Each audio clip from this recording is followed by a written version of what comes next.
iyadoo ay la xidhiidho qabanqaabada doorashooyinka dhawaan ka dhici doona dalka Jamhuuriyadda Djibouti ayaa waxa ay jaaliyada degan gobolka Salal ee u dhalatay dalka Djibouti xafiis cusub ka furteen magaalada Saylac ee xarun goboleedka Salal. xafladii furitaankan xafiiskan cusub ayaa waxa ka soo qayb galay marti sharaf aad u tiro badan kuwaasi oo ay kamid ahaayeen wasiirka hore wasaaradda dhalinyarada ciyaaraha maayirka hore degmada Saylac duqa degmada Saylac ahna gudoomiyaha golaha deegaanka ee degmada Saylac xogayaha fulinta dawladda hoose ee degmadaasi ururada haweenka iyo dhalinyarada iyo waliba marti sharaf kale oo ka kala socotay dhinaca Somaliland iyo dhinaca dalka Djibouti. munaasabadani ayaa waxa ugu horeyn ka hadlay gudoomiyaha jaaliyada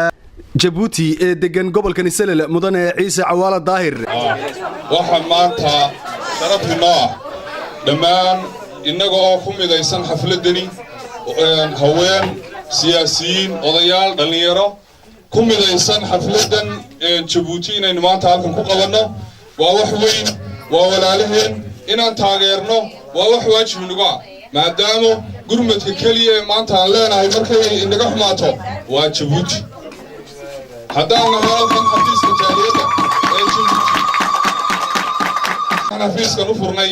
markaan aragnay baahiyaadka haysta dadka jaaliyada Djibouti ee halkan ku nool ee markaan aragnay baahiyaadkooda mar walba xidhnaashahooda mar walba Djibouti markaan aragnay in loo furo xafiis ay ku leeyihiin halkan oo wax wali oo baahiyaadkooda u fududeyn doona haddii ilaahay raaxo doorashooyinka u fududeyn doono baabuuru kaleyn doono meel walba joogaan miyi magaalo ka soo qaadi doona xuduudda si dhow geyn doona si ay ugu footeeyaan meel halkaas kadibna u qaadi doono halkoodii ugu celin doona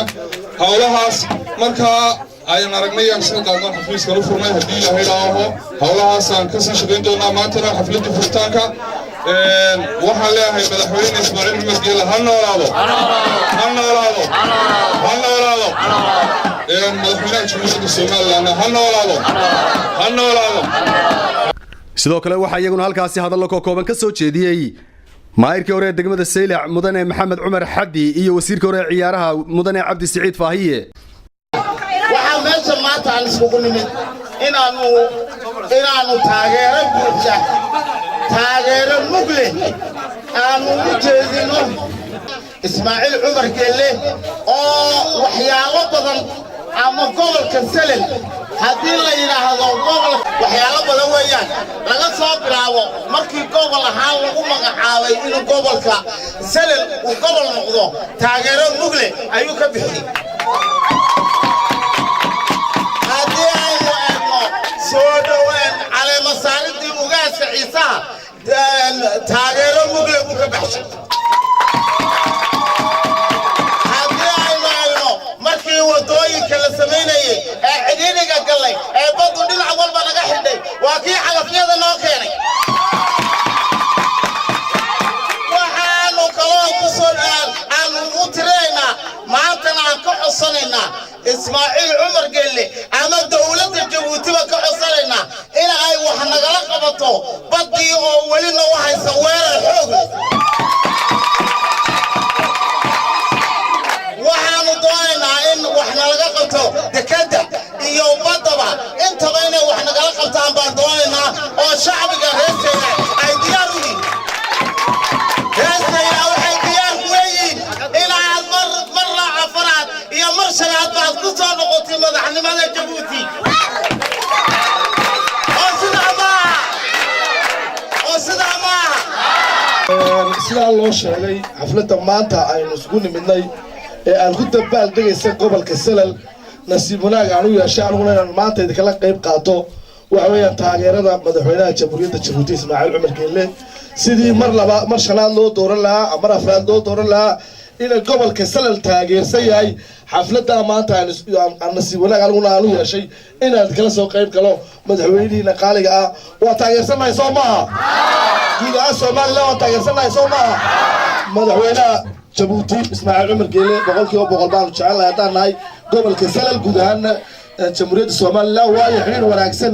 oo geeska Afrika waa madaxweynihii u dhashay geeska Afrika ee maanta jira Soomaaliland waa tii burburtay maanta madaxweynaha kaliya lagu faanaa وشنتي سومالي إسماعيل بكوة فأنت هو الرئيسة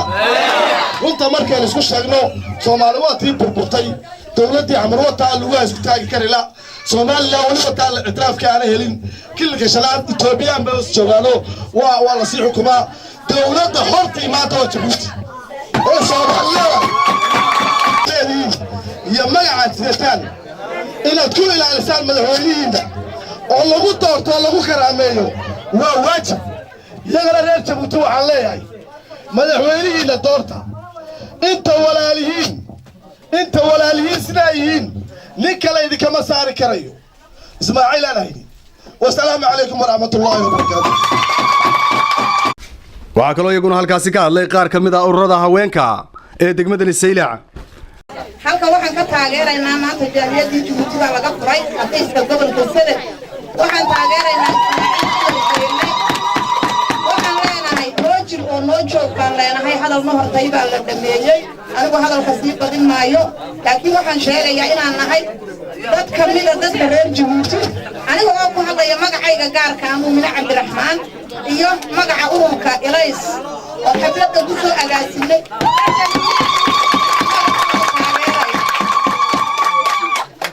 Kaliyo borkero kolkan dhexmaro kane iskaliyo borkero kolkan dhexmaro kane le borka joogay uu farxaan kane le borka joogay uu farxaan naacil umar gal cirshigu ka nuuran yahay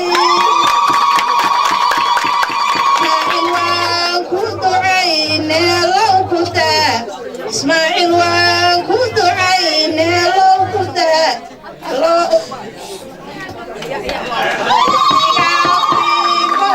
يسيق أفريقو قام بلغو حيا يسيق أفريقو جعيل بلغو حيا anigoo ka hadlaya xafladda maanta taageerada lagu taageerayo madaxweynaha jamhuuriyadda Jabuuti madaxweynaheena walaalkeena taageerayno iyaan halkan ka taageeraynaa dhammaan ururka haweenka waxaan kaloo halkan ka sheegayaa xafiiskii jaaliyadda Jabuuti oo dhammaan dadweynaha ku nool gobolka Sanaag haday ceelkaalka ay ashacado lawiyacado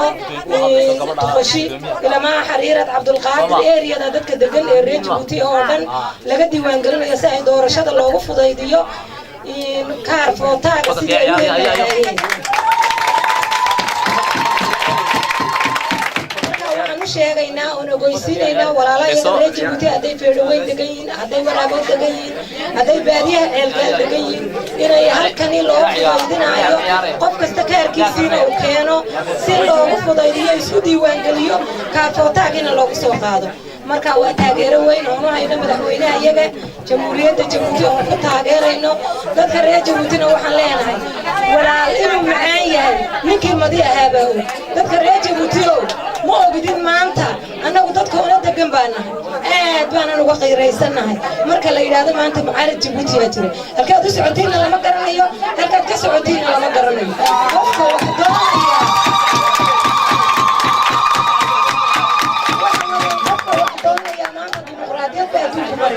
dalka anagu aan degannahay Somaliland aniga iyo inankaan dhalay laba xisbi baan kala nahay xisbigu ku tiraana xisbiga ku jira guriga ku soo wada hoyana isagu calan gaar u sitaa calan gaar ah sitaa waa aniga dhalay kuma qasbaayo xisbigu doon u galaya madaxweynaha doorashada la soo dhigta soo hor joogsada kaftama wada hadla laakiin waan soconaynaa dibadaan tagaynaa inta dibadaan tagaynaa madaxweynaha ka soo caayayna inaga yeeli maayo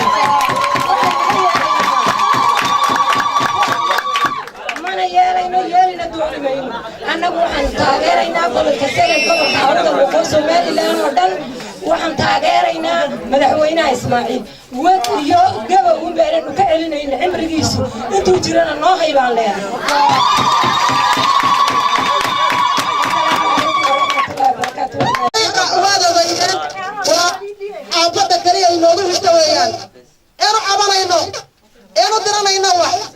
madaxweynaheena isagoon hambalyo u dirayno madaxweyne Siiraayo laakiin ka wax qaladka inoo qabtana daan taageerno waxa weeye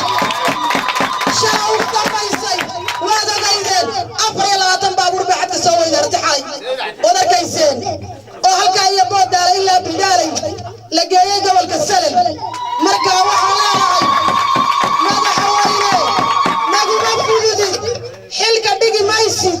ليش أنا ضمان قوة دولة السلام هاي أنا وقلت أقارني إن هذا هاي الصور أنت عيلكم موجرينا أو عقلتكم موجرينا لكن لما قضبا نوها دي مدحوينو لما لا قولوا حويان بدأ أن الصوت ليس إيا الدولة إيا الدكتة جاربانا وإحنا قلقوا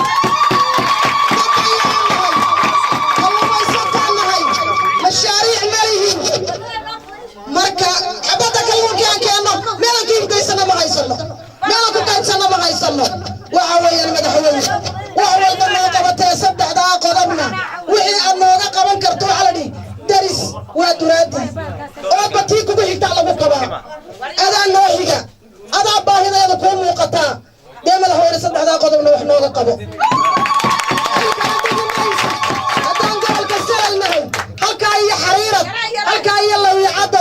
waxaan doonaynaa inaanad xilka dhigin oo hayso lix sano oo dambe inaad xilka hayso lix jeero dambe ayaanu kuugu celinaynaa haddaad gobolka salaynahay laakiin markaad dhigaysaan ogaano anaguse ma ogolin inaad dhigto ma ogolin waan ku taageeraynaa xilka noo hayn waxaana noo qabaan ku farnay daddan yaraan nahaye wasalaamu calaykum gunti iyo gabagabadii waxaa isagoo halkaasi hadal kooban ku soo afmeeray xafladaasi duqa degmada Saylac ahna gudoomiyaha golaha deegaanka ee degmada Saylac mudane Xuseen Iidla Barkhadle marka hore waxaan leeyahay assalaamu calaykum waraxmatullaahi wabarakaatuh marka labaad waxaan ku faraxsanahay xafladan iyada lagu soo marti qaaday oo laba waji ah koow furidda xafiiska jaaliyadda Djibouti marka ugu horeysa ah وانا عقبالي وانا تاغرسان ولا فريق ما marka labaad ah xafladda dhigteedo oo lagu taageerayo madaxweynaha jamhuuriyadda Djibouti Mr. Ismaaciil Cumar Geelana waan taageersanahay waana mahadinaynaa jaaliyadda waan anigu dheedu kamid ahay jaaliyadana waxaan u diyaarnahay sida horeba loo sheegay inaan maxay ahayd aanu taageersanahay codkana sii doono macaan soo socota ee doorashada waayo waxaanu aragnaa inuu yahay madaxii nabad madaxweynihii nabadda geeska inuu yahay madaxweynihii geeska horumarinta inuu yahay madaxa cadaaladda geeska waxaanan ku faraxsanahay annagoo degmada Saylac oo weliba mataaneynay Saylac iyo Djibouti labada degmo inay wax badan wadaagaan wax kaga iskaashiga fikirka xagga maxay ahayd nabadda iyo wixii la mid ah aad baan ugu faraxsanahay amaan iyo buraanbur iyo ereyooyinka ugu horeysa taintay kurafil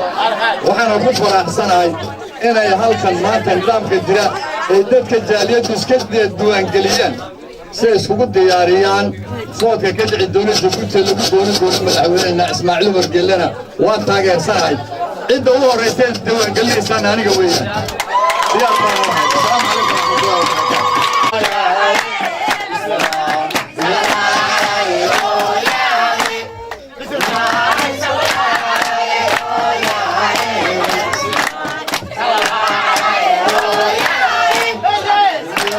محمد عوال الضاي مقالة السيد